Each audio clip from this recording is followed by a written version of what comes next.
সকল প্রশংসা মহান আল্লাহ সুবহানাহু ওয়া তাআলার জন্য। সালাত সালাম ঘোষিত হোক নবী মুহাম্মদ সাল্লাল্লাহু আলাইহি ওয়াসাল্লাম, তার পরিবার, সাহাবী, তাবি এবং আমরা যারা অনুসরণ করি তাদের সবার উপর।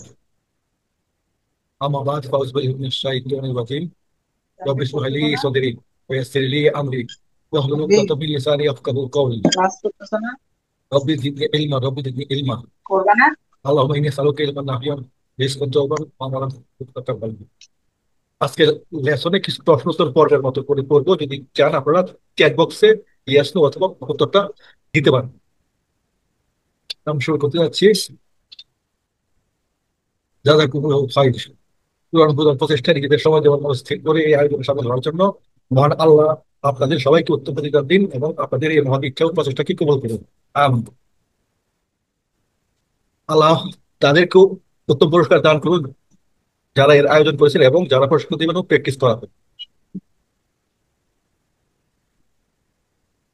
কৃতজ্ঞতা স্বীকার করছি কোর্সের মূল প্রণেতা এবং আন্ডারস্ট্যান্ড কুরআন একাডেমির হায়দ্রাবাদ ভারতের পরিচালক ডক্টর ইঞ্জিনিয়ার আব্দুল আজিজ আব্দুল রহিম, ডাক্তার মতিয়ার রহমান এবং উস্তাদ কুমার ফারুকের কথা। এই তিনজনই ছিলেন আমার উস্তাদ। আপনারা যে কাজে সিদ্ধান্ত নিয়েছেন তার গুরুত্ব এটা আমরা আজকে একটু দেখবো। তো প্রশ্ন করে আপনারা এখান থেকে নাম্বারটা উত্তর দিতে পারেন চ্যাট বক্সে। সবের সবচেয়ে বড় সবের কাজ কোনটি? নামাজ পড়া। আর কেউ কিছু?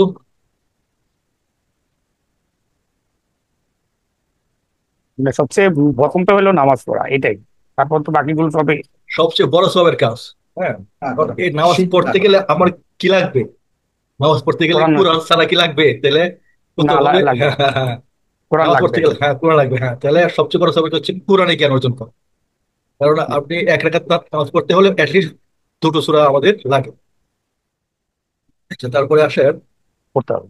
আহ, আল্লাহ সুবহানাহু ওয়া তাআলা আমাদেরকে প্রথম যে আদেশ দিয়েছেন, ইকরা ইকরা বিসমি রাব্বিকাল্লাযী খলাক খলাকাল ইনসানা মিন আলাক।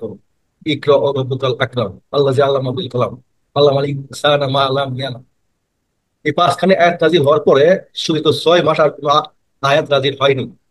এবং এই পাঁচখানে আয়াতের অর্থ হচ্ছে এরকম: পড়ো তোমার রবের নামে যিনি সৃষ্টি করেছেন, যিনি আলাগ থেকে মানুষ সৃষ্টি করেছেন। পড়ো এবং তোমার রব মহাসম্মানিত, যিনি কলমের মাধ্যমে শিক্ষা দিয়েছেন, মানুষকে এমন কিছু শিখেছেন যা সে আগে জানতো না। এই যে পাঁচখানে আয়াত, এর মধ্যে আমাদেরকে কি আদেশ দিয়েছেন? পড়ো, অর্থাৎ জ্ঞান অর্জন করো। এই পাঁচখানে আয়াতের মধ্যে দুইবার মহান আল্লাহ আমাদেরকে পড়ার জন্য আদেশ দিয়েছেন। এই যে শব্দটা আমরা দেখলাম, আরবিতে এটাকে বলা হয় কি আদেশ সূচক শব্দ। আমরা পরবর্তীতে হয়তো এটা শিখবো কিভাবে আদেশ সূচক শব্দ হয়। এখন দেখুন তো কোনটি সঠিক। আল্লাহর প্রথম আদেশ ছিল পড়া, আর তার মানে হলো বুঝে বুঝে পড়া, না বুঝে পড়া উত্তম। উভয়টি বলা কঠিন। এটা সহজে আপনার বুঝতেছেন, অবশ্যই বুঝে বুঝে পড়ার জন্য আমাদেরকে আল্লাহ তাগিদ দিয়েছে। তারপর এখন দেখেন মুসলিমগণ আল্লাহ এই প্রথম আদেশ অমান্য করেন কখন? হাদিস পড়ার সময়, শিক্ষা পড়ার সময়, কোরআন পড়ার সময়, নাকি অন্য বই পড়ার সময়? এবং বলা কঠিন। এখানে উত্তর দিবেন আপনার কোনটা? আমরা অবশ্যই কোরআন পড়ার সময় আমরা এই আদেশটিকে মানে বেমাল ভুলে যাই, মনে করি যে প্রতি রমজানে একবার খতম করতে পারলে আমাদের সকল সব হাসিল হয়ে যায়। আমরা আরবিটা পড়লাম না, শুধু বাংলাতে পড়ি। যাদেরকে কিতাব বা কোরআন দেওয়া হয়েছে তাদের মধ্যে যারা হক আদায় করে তা পড়ে, তারাই শুধু ওই কিতাবে বা এই কোরআনে বিশ্বাস করে। এটা হলো সূরা বাকারার 21 নম্বর আয়াত। এটা একটা অংশ। এখন দেখেন, কোরআন তেলাওয়াতের 4টি প্রধান হক হলো শুদ্ধ করে পড়া, অর্থ বোঝা, আমল করা এবং অন্যকে জানানো বা দাওয়াত দেওয়া। আর যে কোনো পুস্তক পাঠের এই 4টি হয়ে থাকে তার হক। তাহলে এই আয়াত যে আমরা বলতে পারি, এই আয়াতের শিক্ষা হলো যে যারা ইচ্ছাকৃত ভাবে হক আদায় করে কোরআন তেলাওয়াত করে না, তারা এই কোরআনে বিশ্বাস করে না। যারা ইচ্ছাকৃত ভাবে কোরআন অনুযায়ী আমল করে না, তারা এই কোরআনে বিশ্বাস করে না। যারা শিক্ষিত ভাবে কোরআনের দাওয়াত অন্যকে দেয় না বা পৌঁছায় না, তারা কোরআনে বিশ্বাস করে না।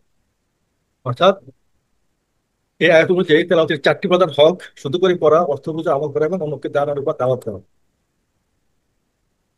এর যে কোনো একটি বাদ দিলে কোরআনে বিশ্বাস করে না বলে প্রতিমান হয়। বড় গুনার কাজ কোনটি? নামাজ না পড়া, জিয়াদ না করা, মানুষ হত্যা করে শিরক করা, দিন প্রতিষ্ঠার চেষ্টা না করা, ঘুষ খাওয়া, কোরআনের জ্ঞান না থাকা। বড় গুনার কাজ কোরআনের জ্ঞান না থাকে আমাদের বাদ। আমরা হয়তো জানি যে সবচেয়ে বড় বা অতি বড় গুনাহ হচ্ছে শিরিক করা। শিরক করা, শিরক করা। শিরিক করা। অতি জি। বড় গুণ হচ্ছে শিখর, আর কোরআনিক জ্ঞান রাখতে হলে বড় গুণা। আর কি হচ্ছে অতি বড়, আর কি হচ্ছে বড়। এই শিরকের পরে হচ্ছে এটা আমাদের গুরুত্বপূর্ণ একটা আমল। তাই মহান আল্লাহ আপনাদের সবচেয়ে বড় গুণা থেকে বাঁচা এবং সবচেয়ে সবাই কাজটি করার জন্য কবুল করেছেন, আমিন সুম্মা আমিন। পুরো বোঝা সহজ না কঠিন, এটা একটু আমরা বুঝতে পারি। তথ্য এক, কোনটি সঠিক? পুরাণ নামের মানব জীবনের যে ম্যানুয়াল বা বিধিনিষেধ লেখা হয়েছে, এটা কি কঠিন আরবিতে, সহজ আরবিতে, ভীষণ কঠিন, অথবা অত্যন্ত সহজ? বলা কঠিন। হ্যাঁ, আর এটা সহজ আরবিতে, এটা আসলে অত্যন্ত, হ্যাঁ, বলে অত্যন্ত সহজ আরবিতে লেখা হয়েছে। অত্যন্ত আর সহজ আরবি। আরবি ভাষার 5% শিখলে পুরাণ বোঝা যায়। কিন্তু আরবি ভাষা, কোরআনের বাইরে যদি ভাষা শিখতে চাই, তাহলে দেখা যাচ্ছে আমরা কোরআনে কিছুই হয়তো আমরা বলতে পারি না, বুঝতে পারি না। এটার উৎকৃষ্ট উদাহরণ হচ্ছে কবি মাদ্রাসায় যারা দাওরা পাশ করে, তারা অনেক ক্ষেত্রে কোরআনে অনুবাদ করতে পারে না, কারণ তারা তাদের সিলেবাসে শুধু আরবি ভাষা শেখায়, কিন্তু কোরআনের আরবি ভাষার প্রতি তাদের গুরুত্ব খুবই কম। এই জন্য তাদের কাছে ভাষাটা এত কঠিন বা জটিল মনে হয়। তাহলে কোনটি সঠিক? কোরআন বোঝা অত্যন্ত কঠিন হওয়ার কথা, ভীষণ কঠিন হওয়ার কথা, সহজ হওয়ার কথা, এবং অত্যন্ত সহজ হওয়ার কথা। অবশ্যই অত্যন্ত সহজ হওয়ার কথা। সহজ আরবি। এই বিষয়ে কোরআনের সরাসরি বক্তব্য কি আমরা একটু দেখি। দেখেন তো এখানে কি বলছে আল্লাহ, আমি কোরআনকে শিক্ষা গ্রহণ করার জন্য সহজ করেছি, তাই কোরআন শিক্ষার জন্য কেউ আসো কি? দেখেন আল্লাহ সুবহানাহু ওয়া তাআলা সূরা কমারে এই আহ্বানটা আমাদেরকে চারবার করছে: 17 নম্বর আয়াতে, 22 নম্বর আয়াতে, 32 নম্বর আয়াতে এবং 40 নম্বর আয়াতে। আপনারা যাদের হাতের কাছে মোবাইল আছে বা বাসায় বাংলা কোরআন আছে, একটু দেখবেন কষ্ট করে যে 54 নম্বর আয়াতের, মানে 54 নম্বর সূরার 17, 22 এবং 40 নম্বর আয়াতে চারবার আল্লাহ আমাদেরকে এই কোরআন সহজ বলে আমাদেরকে আহ্বান করেছেন। এবং আরো সূরা দুখানের 18 নম্বর আয়াতে বলছেন, আর একে বা কোরআনকে তোমার ভাষায় বা আরবি ভাষায় সহজ করা হয়েছে যেন সকলে তা হতে শিক্ষা গ্রহণ করতে পারে। তাহলে আল্লাহ সুবহানাহু ওয়া তাআলা কি বলছেন? যাতে এ থেকে শিক্ষা গ্রহণ করতে পারে। শিক্ষা গ্রহণ করতে হলে কি আমরা কোরআন না বুঝলে, কোরআনের ভাষা যদি মিনিমাম না বুঝি, তাহলে কি আমরা শিক্ষা গ্রহণ করতে পারবো এখান থেকে আদৌ? আবার সূরা মারিয়ামের 7 নম্বর আয়াতে বলা হয়েছে, এত একে বা কোরআনকে তোমার ভাষায় সহজ করা হয়েছে যেন মুত্তাকী লোকদেরকে সুসংবাদ দিতে এবং কলহকারীদেরকে বা বিতর্ককারীদেরকে সচেতন করতে পারো। কোরআন বোঝার জন্য আরবি গ্রামারের যে পরিমাণ জ্ঞান থাকা দরকার, কোনটি সঠিক? সাহাবীগণ অধিকাংশ অত্যন্ত শিক্ষিত ছিলেন, সকলে সাধারণ শিক্ষিত ছিলেন, কয়েকজন বাদে সবাই নিরক্ষর ছিলেন, বলা কঠিন। তাহলে অবশ্যই সাহাবীর মধ্যে কয়েকজন বাদে সবাই প্রায় নিরক্ষরই ছিলেন। প্রায় প্রায় সকল সাহাবী ব্যাকরণের বিশেষজ্ঞ জ্ঞানী ছিলেন, সাধারণ জ্ঞানী ছিলেন, নিরক্ষর ব্যক্তিদের নিয়ে জ্ঞানী ছিলেন। উল্টো হতে পারে এখানে, অবশ্যই নিরক্ষরদের মতো জ্ঞানী ছিলেন সাহাবীরা। এটা কি ক্ষেত্রে? গ্রামারের ক্ষেত্রে। কিন্তু কোরআন বোঝার ক্ষেত্রে ওনারা ছিলেন সবচেয়ে বেশি অগ্রগামী। কাজে অধিকাংশ সাহাবী কোরআনের বেশি অংশ শিখেছেন রাসূল সাল্লাল্লাহু আলাইহি ওয়াসাল্লামের নিকট থেকে, অন্য এক সাহাবীর নিকট থেকে, বলা কঠিন। তাহলে অবশ্যই রাসূল সাল্লাল্লাহু আলাইহি ওয়াসাল্লামের থেকে আমাদের সাহাবীগণ কোরআনের অধিকাংশ শিখছেন। সাহাবায়ে কিরামগণ কোরআন তেমন বুঝতে পারেনি, ভালো বুঝেছিলেন, খুব ভালো বুঝেছিলেন, বলা কঠিন। তাহলে আমরা এক্ষেত্রে খুব ভালো বুঝেছিলেন, এটাই আমরা জানি। কোরআন বোঝার জন্য আরবি গ্রামারের বিশেষজ্ঞ জ্ঞান থাকতে হবে, সাধারণ জ্ঞান থাকতে হবে, নিরক্ষর অর্থগত জ্ঞান থাকতে হবে, বলা কঠিন। বলা হচ্ছে এখানে করতে হবে কোনটি? কোরআনের ভাষা বোঝার জন্য বা কোরআনের আরবি বোঝার জন্য গ্রামারের কতটুকু জ্ঞান আমাদের থাকতে হবে? সবাইকে রেসপন্ড করলে ভালো হতো না? দেখেন জি। আমাদের নিরক্ষর আরবদের মতো জ্ঞান থাকলে চলবে। আমরা হয়তো গ্রামারের কথা কোরআন শুনলেই বোঝার জন্য একটু ভয় পেয়ে যাই, হ্যাঁ। আমরা গ্রামার নিয়ে এতটা, নিরক্ষর আরবদের মতো। হ্যাঁ, চিন্তিত হব না। কোর্সের বিভিন্ন দিক আমরা এখানে আলোচনা করি। শর্ট কোর্সের উদ্দেশ্য, মূল উদ্দেশ্য হচ্ছে সালাতের প্রতি বিশেষজ্ঞ বুঝতে পারার মাধ্যমে সালাতের প্রকৃত কল্যাণ পাওয়ার ব্যাপারে সহায়তা করা, মানুষকে কোরআনের জ্ঞান অর্জনে উৎসাহিত করা, অতি সহজ পন্থায় ও অল্প সময় কোরআনের সঠিক জ্ঞান অর্জনের পদ্ধতি শেখানো। শর্ট কোর্সের উপকারিতা, দেখেন আমরা যখন কোরআন পাঠ করি তখন এই আল্লাহ শব্দ থেকে এই তিনটা ফর্মে দেখতে পাই, তাই না? আল্লাহু, আল্লাহ, আল্লাহি, ঠিক আছে? এবং এগুলির ব্যবহার আমি এখানে নিয়ে এসেছি। এখানে একটু আল্লাহু আকবার প্রথম বাক্যে আছে, তারপরে আছে কি ইন্নাল্লাহা, ইন্নাল্লাহা মা আস-সাবিরিন, এই আয়াতটা আমরা অনেকে হয়তো জানি। আউযু বিল্লাহ, এখানে আছে জের। বিষয়টা কি আপনি খেয়াল করতেছেন? আল্লাহ হ্যাঁ, যেটা আল্লাহ। আমি বলতেছি যে আল্লাহু, আল্লাহ, আল্লাহি, এই তিন প্রকারে আমরা এই আল্লাহ শব্দটিকে দেখতে পাই, তাই না? জি। জি। হুম। তাহলে এই তিন প্রকার কোনটা কোথায় হবে, আল্লাহ। আমরা এই কোর্সটা করলে এটা আমরা বুঝতে পারবো। এই দেখেন, প্রথম বাক্যে আছে আল্লাহু আকবার, এখানে আছে পেশ ইন্নাল্লাহ, ইন্নাল্লাহ মা সাবিরিন, এখানে আছে আল্লাহ। তারপরে বাক্যে আছে কি আউযু বিল্লাহ আল্লাহি। এখান থেকে বলেন আলহামদুলিল্লাহ। যে আমরা মোহাম্মদ সাল্লাল্লাহু আলাইহি ওয়াসাল্লামের নামটা এভাবে পাই, যেমন মোহাম্মদুন, মোহাম্মদান, মোহাম্মদিন। যে আল্লাহ, আল্লাহকে আল্লাহর যদি এভাবে এটাকে বলি, তাহলে মোহাম্মদুন শব্দের অর্থ কি হবে? একটু মাথা খাটাইলে আপনারা পারতেন। মোহাম্মদুন অর্থাৎ আল্লাহর সাথে কম্পেয়ার করলে মোহাম্মদ, মোহাম্মদান মোহাম্মদকে, মোহাম্মদিন মোহাম্মদের। এই দুন দান দিন, এই তিনটার অর্থ তিন রকম। প্রথমটা হচ্ছে মূল শব্দ, তারপর একটা হচ্ছে চতুর্থী বিভক্তি, তারপর হচ্ছে ষষ্ঠী বিভক্তি। তো এখন দেখেন, আসাদু আন্না মুহাম্মাদুর রসুল্লাহ নাকি আসাদু আন্না মুহাম্মাদুর রসুল্লাহ, কোনটা সঠিক হবে? কেউ কি বলতে পারেন? প্রথম বাক্য হবে সঠিক নাকি দ্বিতীয় বাক্য সঠিক হবে?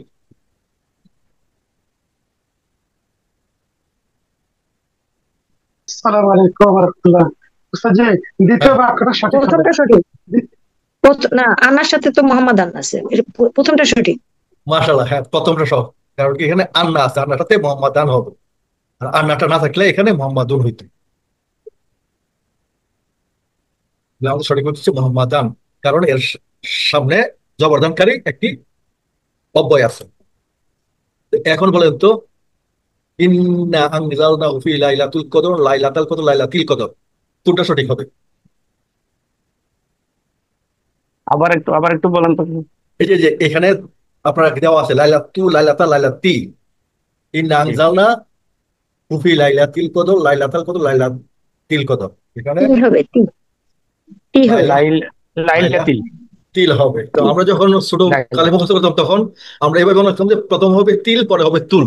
কিন্তু আপনারা যদি আমাদের সাথে এই 12টা ক্লাস করেন, তাহলে আর আপনার ওইভাবে মনে রাখতে হবে না যে প্রথমটা তুল আর প্রথমটা তিল পরেরটা তুল। তুল। আমরা এইভাবে মনে রাখতাম, হ্যাঁ। কিন্তু আমরা যদি এই জি। মিনিমাম গ্রামারটুকু শিখে নিই, তাহলে আমরা খুব সহজে এটাকে আমরা এখানে অ্যাপ্লাই করতে পারবো ইনশাল্লাহ।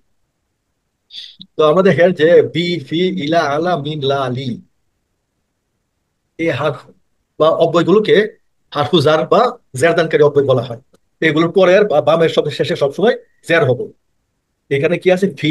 এখানে ফি আছে, ফি থাকার কারণে এখানে এই তৃতীয় বাক্যটা হবে সঠিক, আর বাকিগুলি হচ্ছে ব্যাঠিক। শর্ট কোর্সের সফলতার পূর্ব শর্ত আমি পড়তে পারলে আপনাদের হবে।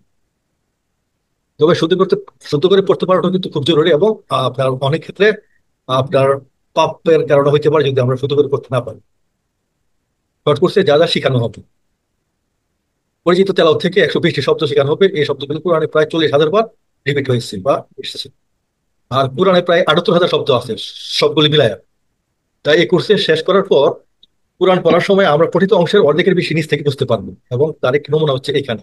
এই লাল কালিতে দেখানো যেগুলো আছে, এগুলো আমরা এই কোর্স শেষে দেখবো যে আমরা বুঝতে পারতেছি। এবং এটা আমরা এই গত কোর্সের এক ভাইকে দেখাইছিলাম, যে কোনো একটা র্যান্ডমলি পৃষ্ঠা নিয়ে বলছিলাম যে একটু দেখেন, এবং উনি বলছিলেন যে হ্যাঁ স্যার। এই কোর্সটিতে যে সময় লাগবে, এই কোর্সে থাকবে মাত্র 12টি পার্ট, 6 ঘন্টা, অর্থাৎ প্রতিটি পার্ট থাকবে 8 ঘন্টা, 25 থেকে 30 মিনিট। প্রতিটি ক্লাসে উপস্থাপন করা হবে, এবং প্রতিটি ক্লাসে একটি পাঠ উপস্থাপন করা হবে, এবং আমার সাথে আপনার 6 ঘন্টা ব্যয় করবেন। বাট 6 ঘন্টা হচ্ছে আমার সাথে, আর আপনারা আপনাদের মেধা, সময় এবং আপনাদের যে ডেডিকেশন, এর উপর ভিত্তি করে হয়তো কারোর সময় কিছু বেশি লাগবে, কিছু কম লাগবে। তো আমার সাথে শুধুমাত্র 6 ঘন্টা সময় দিতে পারলে আপনারা আপনাদের বাকি কাজগুলো প্র্যাকটিসের মাধ্যমে আয়ত্ত করে দিতে পারেন। এই কোর্সের বৈশিষ্ট্যগুলি আমরা একটু দেখে নিই। সহজ শুরু তথা জানা বিষয় দিয়ে শুরু করা, সব অনুপঠনের উপর বেশি গুরুত্ব দেওয়া, ব্যাকরণের চেয়ে শব্দ পাঠের উপর বেশি গুরুত্ব দেওয়া। আমরা ব্যাকরণের খুব মিনিমামটাকেই আমরা এখানে নিয়ে আসবো, বেশি কারণ আমরা এখানে চর্চা করবো না ইনশাল্লাহ। এই বৈশিষ্ট্যগুলির ব্যাখ্যাটা একটু আমরা দেখি। যে সহজ শুরু মানে কি, সালাতের মধ্যে আমরা যে সূরাগুলি পাঠ করছি বা তাকবীর তাহলিল এগুলো যেগুলো আমরা পড়ছি, এগুলো থেকে আমরা শব্দগুলো চয়ন করছি, এবং এর একটা পাঠ আমরা ইতিমধ্যে জানি। প্রত্যেকটা সূরার আরবিটা জানি, শুধুমাত্র আমরা প্রতিশত বাংলাটা শিখি।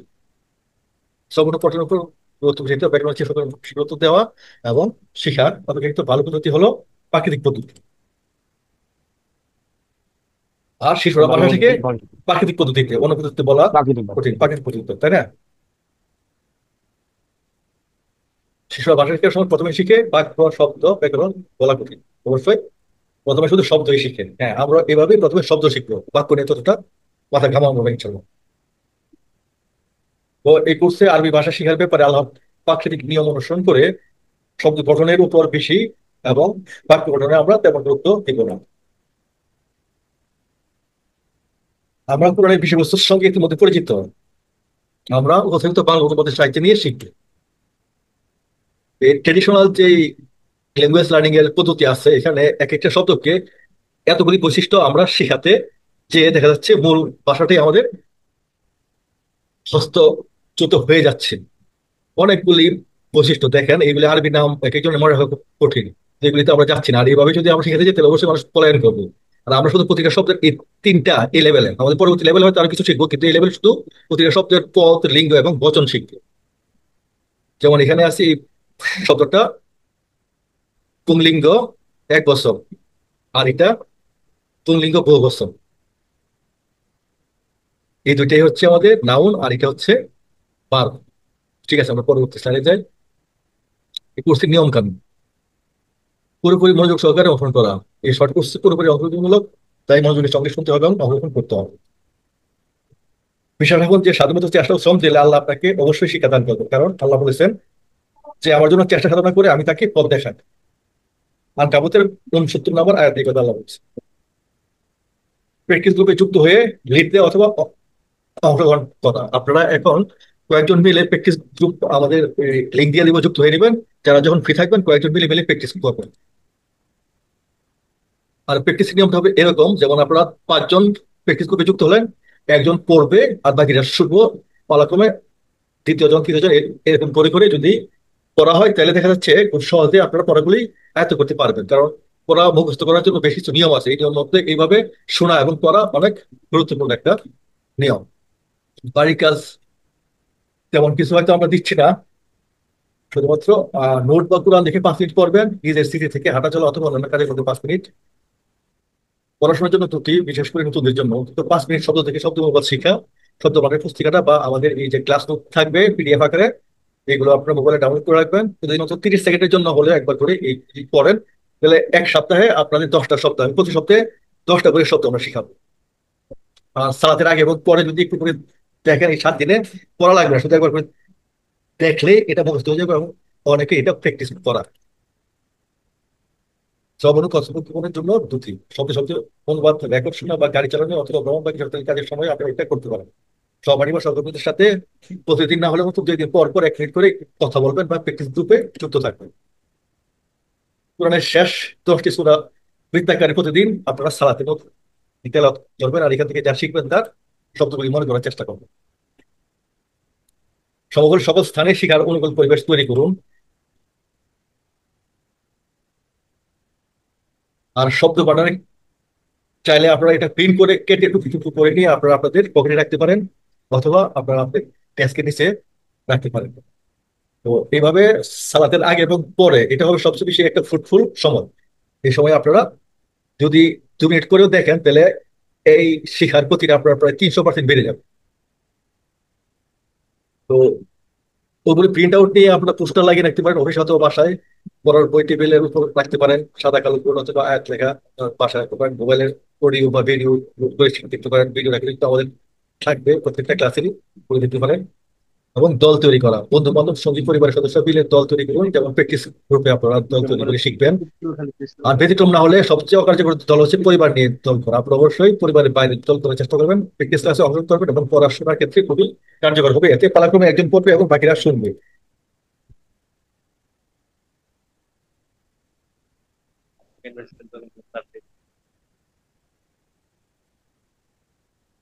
এই শব্দের উপর থাকা এর অর্থ হচ্ছে যে এই শব্দটা কতবার কোরআনে এসছে এটা মিন করে।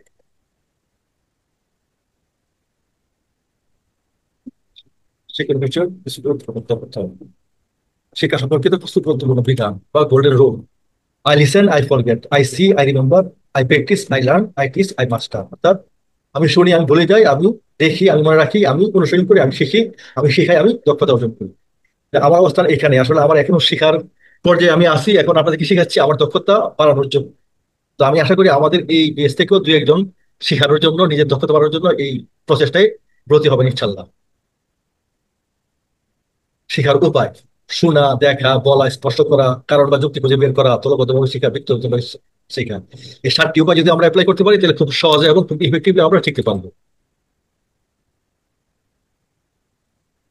বিভিন্ন উপায়ে শিক্ষার বিষয় মনে রাখার যে নিয়ম আমরা দেখে থাকি হচ্ছে এরকম: যা পড়া হয় তার 25 ভাগ আমরা মনে রাখতে পারি, যা শুনি তার 25 ভাগ, যা দেখি 50 ভাগ, যা বলি তার 60 ভাগ, এবং যা করি তার 75 ভাগ। এবং সবগুলি অ্যাপ্লাই করলে আমরা 95% শেখার সময় প্রতিটি শব্দ মনে রাখার তথ্য। তারপরে দেখেন ভুলে যাওয়ার সম্বন্ধে প্রাকৃতিক নিয়ম: জানা বা মুখস্থ করা বিষয় মানুষ সাধারণত 1 ঘন্টা পর 70% ভুলে যায়।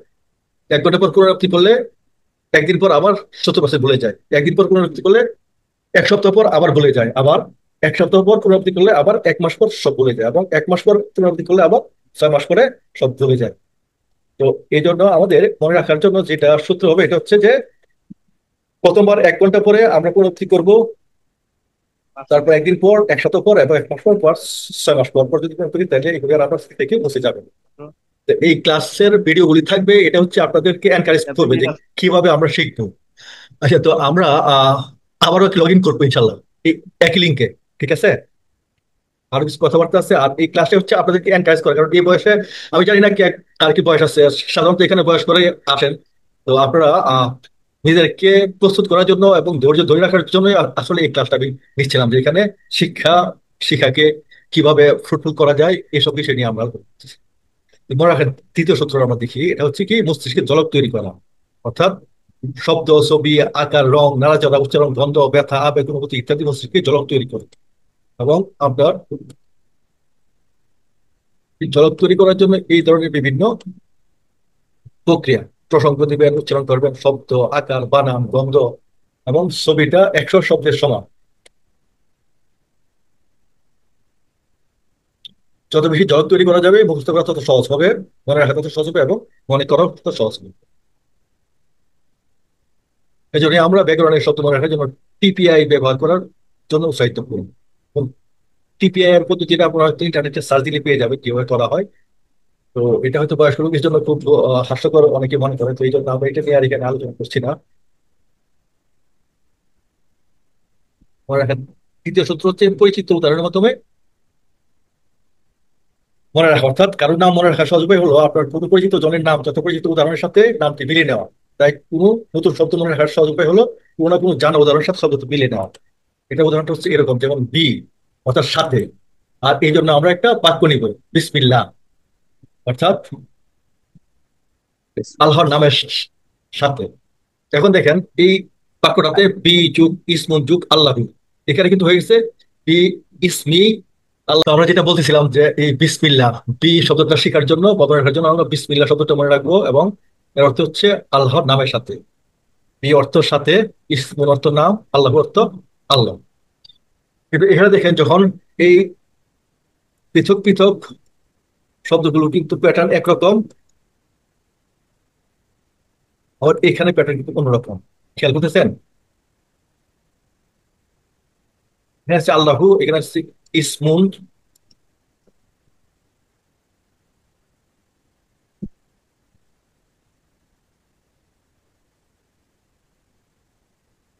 এই যে আপনারা কি খেয়াল করতেছেন যে এখানে কিন্তু ছিল ইসমুন, কিন্তু এটা হচ্ছে ইসমি।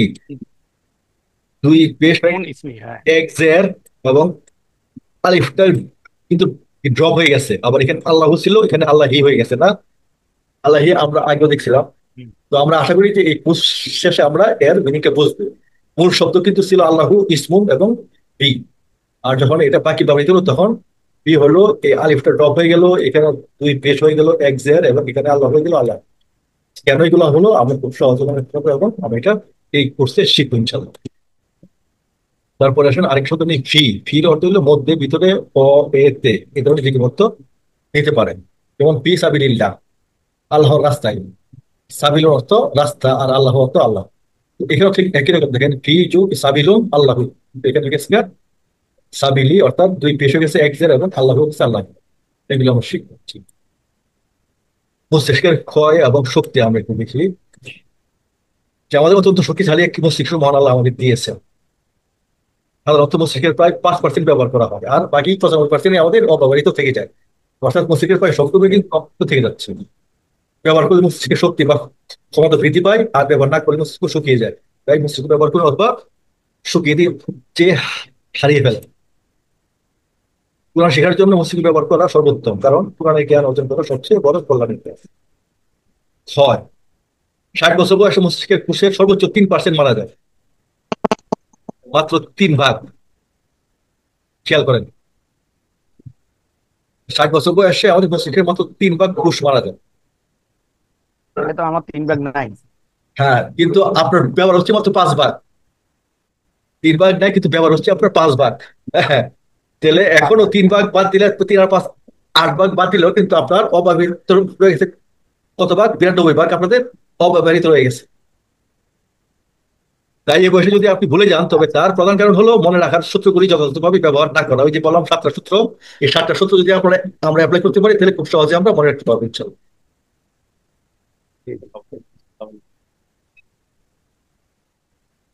দলবদ্ধভাবে পড়ার উপকারিতা অনেক।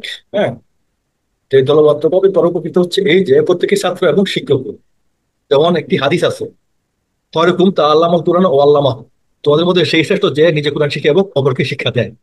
তাহলে আমরা পরস্পরকে শিক্ষা দেওয়া এবং শিক্ষার কার্যটা হবে দলবদ্ধভাবে যদি আমরা শিখি। একজন অন্যজনের নিকট থেকে জেনে বা শিখে নিতে পারে। শয়তানের কার্যকারিতা দলের যে ব্যক্তির উপর বেশি থাকে, অর্থাৎ একা কেউ থাকলে তাকে খুব সহজে শয়তান ঘায়েল করতে পারে।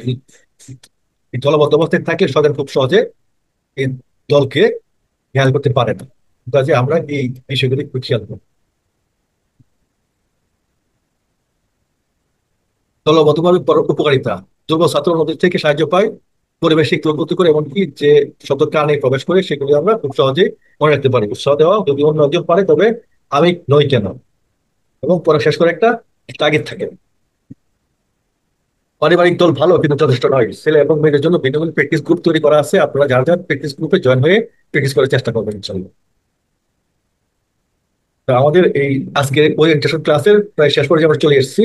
কারণ কোনো প্রশ্ন থাকলে আমরা উত্তর নেব, আর নতুবা হয়তো আমরা এখানে শেষ করতে চাই। মাশাআল্লাহ, আমাদের যাত্রা শুরু হলো। আমরা সবচেয়ে বড় গ্রন্থি বাজার কাজটি পেতে চাচ্ছি, তাই এই কাজের সফলতার জন্য আমাদের প্রতিদিন কিছু না কিছু সময় বের করে নিতেই হবে আমাদের। তো কারো কোনো প্রশ্ন না থাকলে আমরা এখানে শেষ করবো। না, ঠিক আছে, ঠিক আছে। আজকে কি এখানে শেষ নাকি? যে আজকে ক্লাস এখানে শেষ, আগামী শুক্রবার আবার ঠিক এই সময় এই আমাদের প্ল্যাটফর্মে ক্লাস কিছু হবে। কিছু হোমওয়ার্ক দিয়ে দেন, যেটা আমরা করবো। হ্যাঁ হ্যাঁ, মানে আমি কালকে পরশুই আপনাদেরকে আগামী ক্লাসে যা পড়ানো হবে তার একটি শিট দিয়ে দিব, আর আচ্ছা, গত বেচের ভিডিও দেওয়া থাকবে। আপনারা চাইলে ভিডিও দেখতে পারেন এবং শিট থেকে পড়তে পারেন। আমি কালকে এবং পরশু আপনাদেরকে আচ্ছা, আমি ঠিক আছে, হ্যাঁ ঠিক। নেক্সট ক্লাসে যা হবে তার একটা শিট আমরা দিয়ে দিই। আচ্ছা, ঠিক আছে, থ্যাংক ইউ, থ্যাংক ইউ। জি, মানে ওয়েলকাম। আমাদের হচ্ছে আমার আমার আমার ব্যক্তিগত পক্ষ থেকে আমি যেটা বলি যে আমরা একটু একটু করে যতটুকু আমাদের বর্তমান অবস্থা থেকে যদি আমরা ইমপ্রুভ করতে পারি, এটাই আমাদের জি। সফলতা। এবং সম্মিলিত ভাবে আপনি আপনি সহযোগিতা করতেছেন, এবং যারা বাকিরা যারা এই পাঠ তৈরি করেছে, যারা দেশের বাইরে থেকে যারা আপনি উল্লেখ করছেন, হ্যাঁ, সবাইকে আসলে আমরা সবার প্রতি কৃতজ্ঞতা জানাই। কৃতজ্ঞতা জানাই। কারণ হ্যাঁ, হচ্ছে এটা কৃতজ্ঞতা জানাই, কারণ একটা লেখার প্রেক্ষাপটে এই থেকে অন্যরা উপকৃত হচ্ছে এবং শিখতে পারছে। বিশেষ করে ওই শুধু কোরআন শেখার একটা পদক্ষেপে সব আগাচ্ছে, এটা একটা বড় অবদান। এবং এটা আমার মনে হয় আমরা যারা শিখতেছি, আমাদের শিখার পরে আমাদের যা তাহলে এই সবটাও আল্লাহ আশা করি আল্লাহ ওনাদের জন্য ইয়ে করবেন, ওনাদের উপরে হ্যাঁ, হ্যাঁ, ওনাদের উপর আর কি আসবে। সবের ভাগিদার হবেন। হ্যাঁ হ্যাঁ, এবং আমরা জানি কি যে আমাদের পৃথিবীর সর্বশ্রেষ্ঠ মহামানব হচ্ছে আমাদের নবী সাল্লাল্লাহু আলাইহি ওয়াসাল্লাম, এবং তারপরে কার স্থান? জি, হযরত আবু বকর সিদ্দিক রাদিয়াল্লাহু তাআলা আনহু। জি, কারণ কি? জি, নবীর পরে উনি সকল সাহাবীদেরকে শিক্ষা দিচ্ছেন। কাজে এরপরে আমরা যারা শিখতেছি তাদের সবে কিন্তু ওই সাহাবীদের ইয়েতে লেখা হচ্ছে। ঠিক হাদিস আসে কি যে কুরআন পাঠ করলে প্রতি অক্ষরে একটি করে নেকি হয়। আলিফ লাম মিম একটি জি। অক্ষর নয়, আলিফ একটা অক্ষর, মিম একটা অক্ষর এবং লাম একটা অক্ষর। এই প্রতিটা অক্ষরে 10টা করে নেকি। কাজে আমরা এই নিয়ত করে যদি আমরা শিখতে বসি, প্রতিটা শব্দ যদি আমরা উচ্চারণ করি, তাহলে প্রতিটা শব্দে অক্ষরে অক্ষরে আমরা নেকি অর্জন করতে পারি। তো কাজে আপনারা ছেড়ে যাবেন না, চেষ্টা করেন এখানে লেগে থাকার। মানে কি প্রতিটা অক্ষরে অক্ষরে আমরা নেকি এখান থেকে পাইতে পারি, প্রতিটা অক্ষরে নেকি। কারণ আমরা কোরআন নিয়ে আলোচনা করছি, এবং মাঝে মাঝে কিছু হাদিস হয়তো আমরা এখানে আলোচনা করবো, যে হাদিসগুলো আমাদেরকে কোরআন শিখতে বা কোরআনের চর্চা করতে উদ্বুদ্ধ করে। এখানে শেষ করতে যাচ্ছি এবং জি। গঙ্গের দোয়াটা মনে পড়েনি, সুবহানাল্লাহি ওয়া বিহামদিহি, সুবহানাকাল্লাহুম্মা ওয়া বিহামদিকা, সুবহানাল্লাহি ওয়া আশহাদু আল্লা বিহামদিহি, ইলাহা ইল্লা আনতা, আস্তাগফিরুকা ওয়া আতুবু ইলাইক। সুবহানাল্লাহ।